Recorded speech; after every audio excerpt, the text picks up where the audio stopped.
नमस्कार विद्यार्थी मित्रांनो.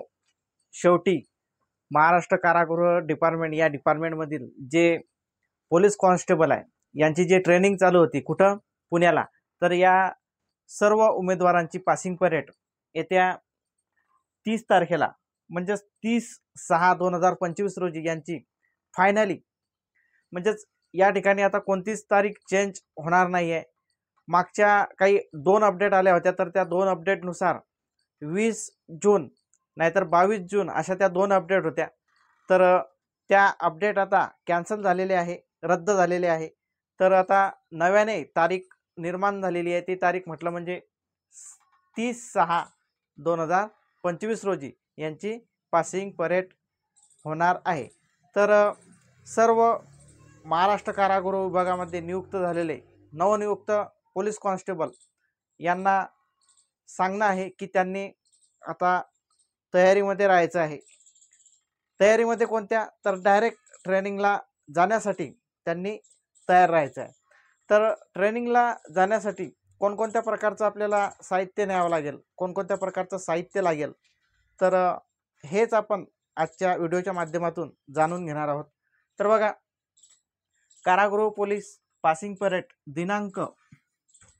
दिनांक 30/6/2025 रोजी यांची पासिंग परेड होणार आहे. तर तुम्हाला लवकरच आता जास्तीत जास्त तुमच्या हातामध्ये 8 ते 10 दिवस आहे. तर या 8 ते 10 दिवसामध्ये हे सर्व तुम्हाला तयारी करायची आहे. तर बघा, काय काय नेमकं साहित्य न्यायचं आहे तुम्हाला सोबत ट्रेनिंगमध्ये. तर बघा, वर्दी असेल, PT ड्रेस असेल, तुमचं बूट असतील, वेगवेगळ्या प्रकारचे बूट आपल्याला ट्रेनिंगमध्ये न्यावे लागतात. तिथं त्यांच्यावरती आपल्याला कार्य करावं लागतं. तर ते वेगवेगळ्या प्रकारचे कसे बूट आहेत ते पण या ठिकाणी आपण मेन्शन केलेलं आहे. त्याच्यानंतर नोटबुक लागतं तुम्हाला, ते पण आपण सांगतो आता कसं कसं येतं. त्याच्यानंतर 5व्या मुद्द्यामध्ये आपण घेतलेलं आहे किरकोळ साहित्य नेमकं काय काय न्यावं लागतं आपल्याला ट्रेनिंग चालू असताना. तर बघा, सुरुवातीला वर्दी घेऊ आपण. वर्द्या तुम्हाला 2 शिवायचे आहे. ट्रेनिंग सेंटरमध्ये ज्या वेळेस तुम्ही जाता तर तुमची मेन जे फॉलिंग होते, तर त्या फॉलिंगमध्ये ज्या आपल्या 1 नंबरच्या ज्या वर्द्या असतात, जो आपला 1 नंबरचा ड्रेस असतो, तर तो ड्रेस घालून आपल्याला जावं लागतं. आणि फॉलिंग झाल्यानंतर मग लगेच आपल्याला क्लासला बसवलं जातं आणि त्या ठिकाणी आपले क्लास रेग्युलर होत असतात. ह्या झाल्या तुमच्या 2 वर्द्या घ्यायचं आहे. आता या 2 वर्द्यांसोबत किरकोळ साहित्य तुम्हाला माहीतच असेल. तुमचं लाईन ॲड असेल, तुमचे सॉक्स असतील, तुमचा 1 नंबरचा जो बूट आहे तो बूट असेल, नेम प्लेट असेल, तुमची नेम प्लेट असते, आपलं नाव वगैरे असते तिच्यावरती. तर हे साहित्य त्याच्यामध्ये येतंच त्या 1 नंबरच्या वर्द्यांमध्ये. त्याच्यानंतर दुसऱ्या क्रमांकाचा मुद्दा पाहू आपण, PT ड्रेस तुम्हाला 2 शिवून घ्यायचे आहे.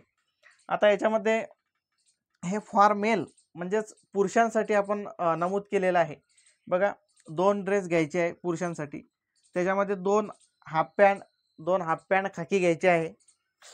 किती? 2. तुम्ही जास्तही घेऊ शकता, 4ही घेऊ शकता. त्याच्यानंतर 2 बनियान घ्यायचे आहे. बनियान म्हणजेच कसे, असे शेंडो बनियान नाही घ्यायचे आहे तुम्हाला. शेंडो बनियान घ्यायचे आहे का? नाही. असे फुल गळ्याचे बनियान असतात, तर ते सफेद कलरचे 2 बनियान किंवा त्याच्यापेक्षा तुम्ही जास्त बनियान घेऊ शकता.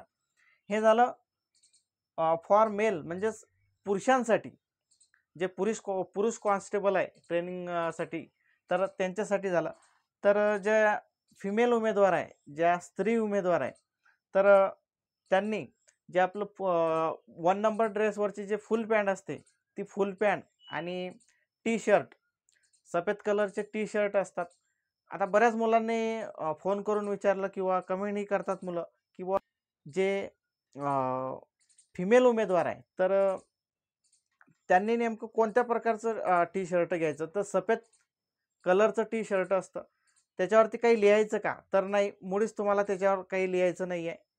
मागच्या साईडला काही टी-शर्टवरती लिहिलेलं असतं त्या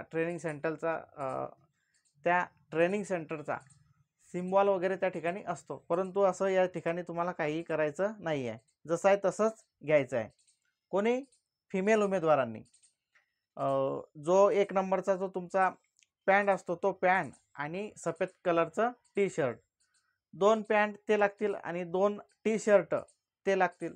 बाकीचं तुम्ही मग घेऊ शकता. कोणी कोणी 3ही घेऊ शकते, कोणी कोणी 4ही घेऊ शकते. त्याच्याबद्दल ते त्याच्यावर अवलंबून आहे. हे झालं पीटी ड्रेसचं. त्याच्यानंतर तिसऱ्या क्रमांकाचा मुद्दा बूट. आता ट्रेनिंग करत असताना ट्रेनिंग सेंटरमध्ये तुम्हाला 3 प्रकारचे बूट घ्यावे लागतात. किती प्रकारचे? 3 प्रकारचे. त्याच्यामध्ये आपण इथं मेन्शन केलेला आहे. जो तुमचा 1 नंबरचा बूट येतो तो रेग्युलर बूट आहे. जो तुम्ही या 1 नंबरच्या वर्दीवर, या 1 नंबरच्या ड्रेसवर जो बूट घालाल तर तो 1 नंबरचा रेग्युलर बूट, तो एक बूट. त्याच्यानंतर 2 नंबरचा पीटी शूज. पीटी शूज म्हणजेच काय? ज्यावेळेस तुमची सकाळी सुरुवातीला पीटी सुरू होते पीटी ड्रेसवरती, तर पीटी ड्रेसवरती हा पीटी शूज घालावा लागतो. खाकी कलरचा शूज असतो हा. त्याच्यानंतर तिसऱ्या क्रमांकाचा जो बूट आहे तो DNS बूट. DNS बूट हा एक प्रकार आहे. थोडा या दोन्ही बुटांपेक्षा वजनाने थोडा जास्त वेटेड बूट असतो हा. तर हा एक बूट असतो. हे झाले तुमचे 3 प्रकारचे बूट. हे झाले बूट. त्याच्यानंतर चौथ्या क्रमांकाचा मुद्दा तो म्हटलं म्हणजे नोटबुक. तुम्हाला ट्रेनिंग सेंटरमध्ये जाण्या अगोदर किंवा तिथं गेल्यानंतरही तुम्हाला नोटबुक घ्यायची आहे. नोटबुक हे घेणं गरजेचंच असतं. कारण काय? तुमचे दररोज तुमचे कायद्याचे क्लास होत असतात ट्रेनिंग सेंटरमध्ये. तर ते कायद्याचे क्लास होत असताना तुम्हाला नोटबुक घेणं खूप गरजेचं आहे. तर तुम्ही आता काळानुसार विषयामध्ये जे ट्रेनिंग सेंटरचे विषय आहे त्या विषयामध्ये खूप बदल झालेला आहे. नव्याने विषय निर्माण होत आहे. तर तुम्ही कमीत कमी 10 नोटबुक तुमच्याकडे असू द्या. कमीत कमी किती? 10 नोटबुक तुमच्याकडे असू द्या. मग त्याच्यानंतर तुम्ही काळानुसार ते घेऊ शकता. पुढे चालून तुम्ही ते घेऊ शकता. तुम्हाला कसे घ्यायचे, काय किती घ्यायचे, परंतु कमीत कमी तुमच्याकडे 10 नोटबुक हे असणं आवश्यक आहे. त्याच्यानंतर आता किरकोळ साहित्य आलंच त्याच्यामध्ये. नोटबुक घ्यायचा मग पेन घेणं आहेच. वेगवेगळ्या प्रकारचे पेन तुम्हाला, लाल पेन, काळा पेन, जो आपला रेग्युलर निळा पेन असतो ते पेन तुम्हाला घ्यायचेच आहे. त्याच्यानंतर पाचवा मुद्दा खूप महत्त्वाचा आहे. तो म्हटलं म्हणजे किरकोळ साहित्य घ्यायचं आहे तुम्हाला. आता किरकोळ साहित्य काय काय याच्यामध्ये? सगळ्यात महत्त्वाचं म्हटलं म्हणजे बॅग. आता तुम्ही ट्रेनिंग सेंटरला जासाल तर बॅग घ्यावंच लागेल तुम्हाला. मग त्या बॅगेमध्ये तुमचं सर्व साहित्य राहील. बॅग चांगल्या प्रकारची घ्या. बॅग काय? चांगल्या प्रकारची घ्या, चांगल्या क्वालिटीची घ्या. त्याच्यानंतर आरसा. आता आरसा कशासाठी? तुम्हाला दररोज ट्रेनिंगला म्हणजे ग्राउंडच्या ट्रेनिंग सेंटरवर तुम्हाला जाताना तुम्हाला पुरुष मंडळींना महत्त्वाचं सेविंग करणं खूप गरजेचं आहे. दररोज तुम्हाला सेविंग करून जायचं आहे. एक दिवसही तुम्ही जर त्या ठिकाणी सेविंग करत नाही तर तुम्हाला त्या ठिकाणी पनिशमेंट भेटत असते. म्हणून आरसा खूप महत्त्वाचा आहे. आरसा हे एक किरकोळ साहित्य आलं. त्याच्यानंतर सेविंग साहित्यामध्ये तुमचं वेगवेगळ्या प्रकारचे टूप असतील, तुमचं फावडं असेल दाढी करण्याचं, सेविंग करण्याचं. त्याच्यानंतर वेगवेगळ्या प्रकारचं, आता बरेच मुलं वेगवेगळ्या प्रकारचं साहित्य वापरतात, तर ते साहित्य त्याच्यामध्ये सर्वच येतं. त्याच्यानंतर साबण, अंघोळीचं साबण असेल किंवा कपडे धुण्याचं साबण असेल. तुम्हाला ट्रेनिंग सेंटरमध्ये हे साबण वगैरे किंवा तेल वगैरे डोक्याला लावण्यासाठी हे मिळतं का? तर नाही. हे सर्व तुम्हाला स्वतः न्यावं लागते तिथं. तर वेगवेगळ्या प्रकारचे तुमचे साबणं असतील, कपडे धुण्याचं साबण असेल, अंघोळीचं साबण असेल, अजून XYZ बरेच साबण आहेत त्याच्यामध्ये.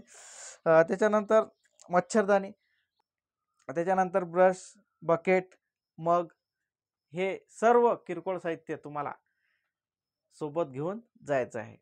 तर या सर्व उमेदवारांना खूप बेस्ट ऑफ लक.